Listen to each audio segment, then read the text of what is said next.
नमस्कार, मेरा नाम निशा ओझा है और आप DTW24 न्यूज़ देख रहे हैं। बिहार में चुनाव है और इसको लेकर के सभी पार्टी अपने अपने तरीके से चुनाव का प्रचार कर रही है और इसी बीच हम पहुंचे हैं औरंगाबाद ज़िले में। औरंगाबाद ज़िले का विधानसभा क्षेत्र नबीनगर, जहां के अभी सीटिंग विधायक जदयू से आते हैं वीरेंद्र कुमार सिंह। उन्होंने कितना काम किया है वो नबीनगर का विकास हमने आपको कल पूरा फुटेज दिखाया कि नबीनगर में कहाँ कहाँ किस क्षेत्र में कितना काम हुआ है। आरजेडी की तरफ से खड़े हुए हैं डब्लू सिंह। आज इनसे हम बात करेंगे और जानने की कोशिश करेंगे कि अभी जो 10 साल से जो काम हुआ है नबीनगर में वो विकास के नाम पे कितना ज़्यादा काम हुआ है, क्योंकि लोगों ने सच्चाई बता रखी है। और अब जब 10 साल से यहाँ जदयू ने कब्जा कर रखा है तो क्या विकास में ये चेंजेस देखते हैं, इस पर ही बात करेंगे। स्वागत है हमारे चैनल पे। आप सबसे पहले नबीनगर से मैंने पूरा दौरा किया, लोगों से बात किया। 10 साल में काफ़ी नाराज़ है जनता। क्या लगता है आपको कि चेंजेस देखना चाहते हैं वो? हर हालत में नबीनगर ही नहीं, पूरे बिहार के अंदर में चेंजेस पब्लिक देखना चाह रही है, क्योंकि विगत 15 साल से नीतीश जी हैं और विगत 10 साल से नबीनगर से विधायक सरकार के माननीय वीरेंद्र बाबू हैं। मैं तो अभी भी दावा करता हूं कि मैं 5 साल था, 2005 से 10, और 5 से 10 के दरमियान में हम लोगों ने विपक्ष में रहते हुए, मैं लोजपा से उस समय विधायक था, मैं विपक्ष में रहते हुए जितना काम किया हूँ ये सरकार में रह के काम नहीं कर पाए। उस समय तो बड़ा कम हम लोगों के पास हैंड्स था, इंफ्रास्ट्रक्चर कम था डेवलपमेंट का, लेकिन उसमें भी हम लोग हरदम आगे रहते थे। आज तो बहुत सारा सोर्सेज है। विधायक फंड हम लोग थे तो 1 करोड़ था, अब 3 करोड़ है। और सबसे बड़ी बात है कि ये सब होने के बावजूद भी दो NTPC प्लांट है। दोनों NTPC प्लांट हम लोगों के यहाँ लगा हुआ है और वहाँ के हमारे यहाँ के जो किसान हैं उन्होंने बड़ा दिल दिखाया और अपना ज़मीन देने का काम किया। और ऐसे समय में दिया था, याद कीजिए 2005 से 10 के दरमियान में जब पूरा हिंदुस्तान जल रहा था, खास करके ज़मीन को लेके, खास करके किसान। याद कीजिए उस समय सिंगूर का मामला चल रहा था। जिला एडमिनिस्ट्रेशन से लेकर NTPC प्रबंधन तक उस समय डरी हुई थी कि हम लोगों को किसान का सहमति पत्र मिलेगा कि नहीं मिलेगा। लेकिन हम लोगों ने अथक प्रयास किया और प्रयास करके हम लोगों ने 1 हफ्ते में एक नया मिसाल खड़ा किया और पूरे देश के अंदर में मैसेज देने का काम किया कि अगर किसान अगर एक तरफ प्लांट को भगाती है बंगाल में, तो दूसरे तरफ हम लोगों के यहाँ नबीनगर के किसान इतना बड़ा दिल रखता है कि आज वो अपना सहमति पत्र भर के दे रहे हैं। आज प्लांट लग गया, लेकिन उस समय हम लोगों को जिस तरीके से बात हुआ था NTPC प्रबंधन और जिला एडमिनिस्ट्रेशन में, उस समय था कि 80-20 का रेशियो रखना है। 80% यहाँ पे लड़के लोग काम करेंगे, 20% बाहर के रहेंगे, और जो बाहर से आएंगे वो हाईली एक्सपर्ट्स होंगे, हाईअप पोस्ट पे रहेंगे। लेकिन दुर्भाग्यवश 2010 में मैं चुनाव हार गया और 2010 में माननीय विधायक जी जीते।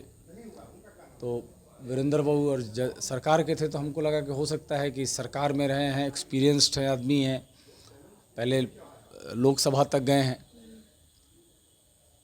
आने वाले समय में यहाँ का ज़्यादा विकास कर पाएंगे। लेकिन ये समझ में नहीं है कि लोकल लोगों की समस्या ये भी है कि 2 प्लांट रहते हुए भी लोकल लोगों को ही काम नहीं मिल रहा है, वो लोग ही बेरोजगार है और बाहर के लोगों को रोजगार मिल रहा है।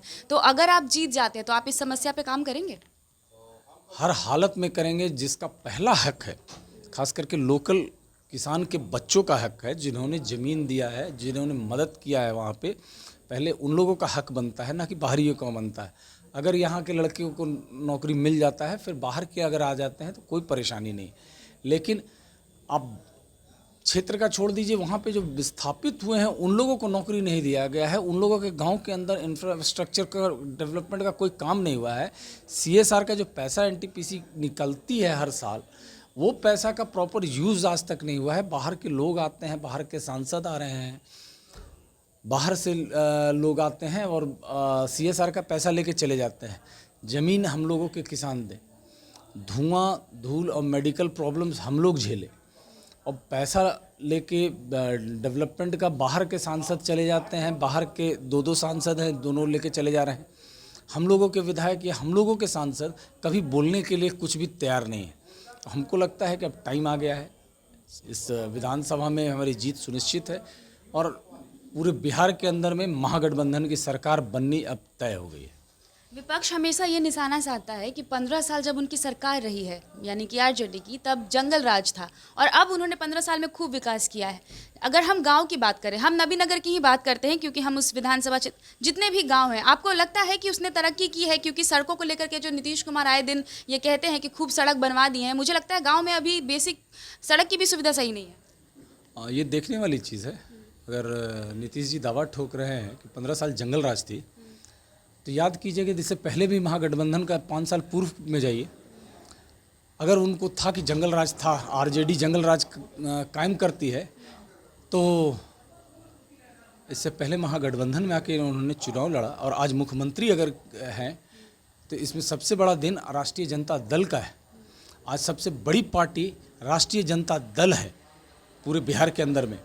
आज संख्या वाइज भी अगर एमएलए का देखिएगा तो सबसे ज़्यादा संख्या आरजेडी का ही है, लेकिन ये हमको अभी तक समझ में नहीं आया है कि वो किस मुंह से बोलते हैं। जब उनको फ़ायदा समझ में आता है तो हम लोग आरजेडी का इस्तेमाल केवल करते हैं, और अभी तक हमको समझ में नहीं आया कि ऐसा कौन सा है, जैसे बीजेपी कौन सा साबुन है जिसको नहा लेने के बाद, उससे अलायंस कर लेने के बाद या उसमें चले जाने के बाद, कौन सी साबुन है जिससे नहाने के बाद आप शुद्ध हो जाते हैं। अभी तक हमको समझ में नहीं आया। 5 साल पूर्व में यही नीतीश जी, यही भाजपा एक दूसरे पे कटाक्ष कर रही थी, लेकिन उस समय महागठबंधन में थे और महागठबंधन में रहकर ये सरकार बनाए।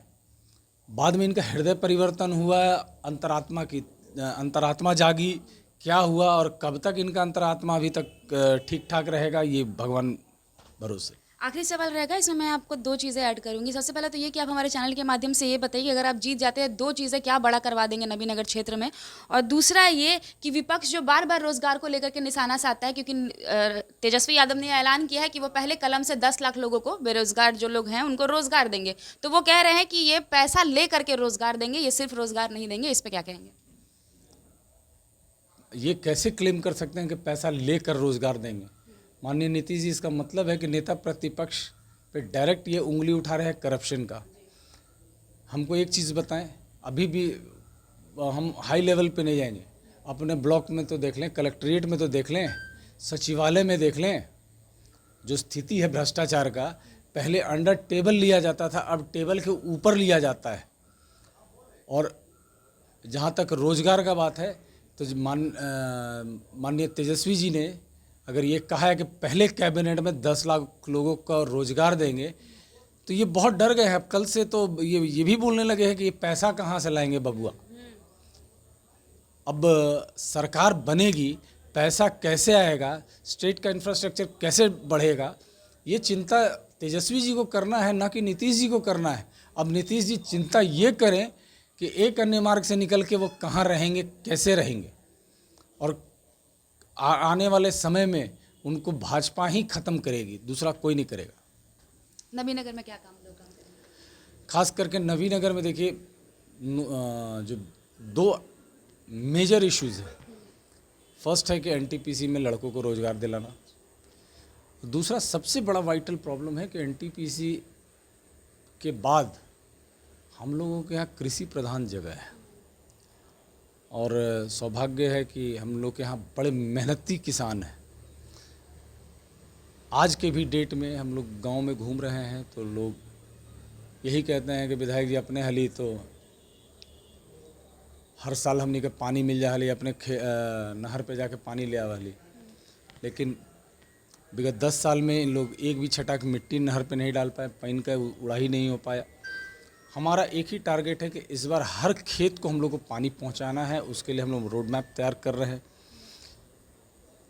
और ख़ास करके हम किसानों से आग्रह करेंगे कि इस बार हम लोग आपको पानी पहुंचाएंगे, और हमारी सरकार जो बनेगी आपका टोटल ऋण माफ़ करने का हम लोगों ने ऐलान किया है। आप लोगों से आग्रह करेंगे कि एक मौका देके किसान भाई हम लोगों को देखें। तो ये हमारे साथ विजय कुमार सिंह थे उर्फ डब्लू सिंह, जिन्होंने बताया कि नबीनगर क्षेत्र में अगर ये जीत जाते हैं तो ये 2 चीज़ों पे ज़्यादा जोर डालेंगे, एक तो खेती और दूसरा रोजगार, जिसको लेकर के सबसे बड़ा समस्या जो है वो बिहार में बना हुआ है। बहरहाल इस तरह की तमाम खबरों को देखने के लिए हमारे चैनल के साथ आप बने रहिए। तब तक के लिए बहुत बहुत शुक्रिया।